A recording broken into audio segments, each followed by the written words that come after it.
KPMS 1316 number Budhanur കിഴക്ക് ശാഖയുടെ നേതൃത്വത്തിൽ SSLC+2 പരീക്ഷകളിൽ ഉന്നത വിജയം കരസ്ഥമാക്കിയ വിദ്യാർത്ഥികൾക്കുള്ള അവാർഡ് വിതരണം നടന്നു.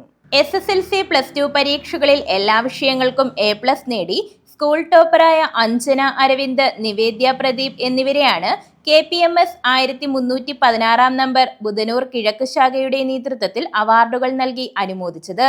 ബുധനൂർ ഗ്രാമപഞ്ചായത്ത് പ്രസിഡന്റ് പ്രമോദ് കുമാർ M ചടങ്ങിന്റെ ഉദ്ഘാടനവും അവാർഡ് വിതരണവും നിർവഹിച്ചു.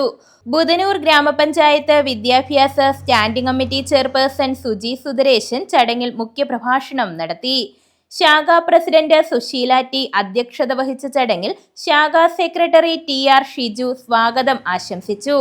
തുടർന്ന് നടന്ന യോഗത്തിൽ PR Surendran, Shaiju T Raveendran, Ratheesh MV, TC Raveendran, Damodaran, Sujitha Suneesh, Swathi Sunil, Thankachan, Sreerag Shiju തുടങ്ങിയവർ ആശംസകൾ അർപ്പിച്ചു. വിദ്യാർത്ഥികളുടെ ഉന്നത വിജയത്തെയും അവരെ പിന്തുണച്ച കുടുംബാംഗങ്ങളെയും ചടങ്ങിൽ പങ്കെടുത്തവർ അഭിനന്ദിച്ചു. News bureau, Budhanur.